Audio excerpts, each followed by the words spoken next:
السلام عليكم ورحمة الله وبركاته، أهلا وسهلا بيكم. في مثل والدي كان دايما يقوله: لو لابسة خيشة اسمي الحاج عيشة.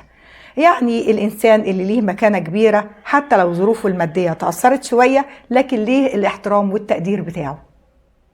ده بينطبق على مصر. مصر حضرت 7000 سنة، بلد الأزهر والفن والأدب.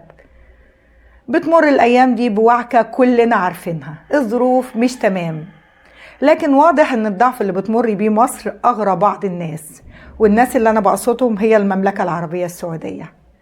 زي ما تقول بقى ايه، المملكة العربية السعودية قالت لك خلاص احنا الوريث الشرعي لمصر. مصر فيها ايه؟ فيها فن، هنعمل مهرجانات، نستضيف فنانين ونكرمهم كمان. بس للأسف ما ميزوش، دخلوا زي الغشيم المتعافي. قال لك الفن بقى، احنا عايزين الريادة الفنية. مهرجان عملوه في عز ما غزة بتنضرب واخواتهم بيتقتلوا، عملوا مهرجان عندهم في الوقت اللي مصر اهل الفن والذوق لغوا مهرجان القاهرة السينمائي. حتى نجيب ساويرس رجل الاعمال القبطي، الراجل اتكسف يعمل مهرجان الجونة ولغاه، في حين السعودية عملت المسخرة. بتكرم مين؟ كرمت السنة اللي فاتت واحد من فنانين المهرجانات اللي أساسا مصر مش معترفة بيهم وبتحاربهم. ولما الشعب المصري وقف مع محمد سلام في موقفه المحترم، رفض يشارك في مسرحية في عز ضرب غزة، وقال لك مش هيكون اخواتي بيتقتلوا وانا بغني وارقص، وتنازل عن 3 مليون جنيه. يقوم بيومي فؤاد في السعودية بقى حب ياخد بنطة، وقف يعلم على محمد سلام. فالشعب المصري المحترم نفض بيومي فؤاد وبهدلوه. حبت السعودية تراضيه، تقوم تكرمه. ايه يا جماعة مالكم كده؟ ليه واخدين جانب الشمال دايما؟ الفن مش هزل، مش تهريج. في الأول والآخر مصر عملت مكانتها عبر سنين طويلة، وناس محترمة كتير أصحاب فكر. لكن للأسف السعودية بتهين نفسها وبتهين تاريخها وبتهين مكانتها.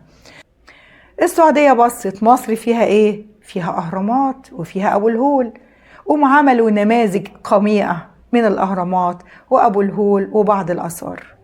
طبعا اللي عملوه ده يتنافى مع حقوق الملكية الفكرية. قبل كده الصين حاولت تعمل برضو نموذج لأبو الهول، ومصر اشتكت ونجحنا ان احنا نهدمه. وان شاء الله زي ما حصل في الصين، النماذج اللي السعودية عاملاها هتتهدم، لان دي حق لمصر، ما ينفعش ان حد يقلدها. اللي بزعلني ان السعودية بلد ليها مكانة وخصوصية. انتوا عندكم السياحة الدينية ما شاء الله، المسلمين من العالم كله بيجوا عندكم. سياحة معها تقدير واحترام ومكانة في قلوبنا كلنا، بتتخلوا عنها ليه؟ نجحتوا السنة اللي فاتت انكم تستقطبوا كتير من الشركات العالمية تفتح فروع عندكم. حلو جدا، ممتاز. اشتغل على ده، اشتغل على السياحة الدينية، واشتغل على الشركات والتكنولوجيا، وحاجة ما شاء الله عظيمة. ليه رايح تبص على حاجة عشان تبقى مسخ؟ انتوا كده باللي انتوا عملتوه ده، لا انتوا السعودية اللي احنا بنحترمها وبنقدرها، ولا انتوا بقيتوا مصر بالفن والريادة بتاعتها. واضح ان في مستشارين في السعودية بيفتقدوا الحكمة والعقل. أتمنى أن ينحوا جانبا والناس العقلاء كده تظهر عشان السعودية تستعيد مكانتها واحترامها. لكن الهلس اللي بيحصل ده لا والله، على رأي المثل المشرحة مش ناقصة قتلة. أتمنى تكونوا عملتوا لايك سبسكرايب للقناة، وإلى أن نلتقي في موضوع آخر يهمنا كلنا. والسلام عليكم ورحمة الله وبركاته.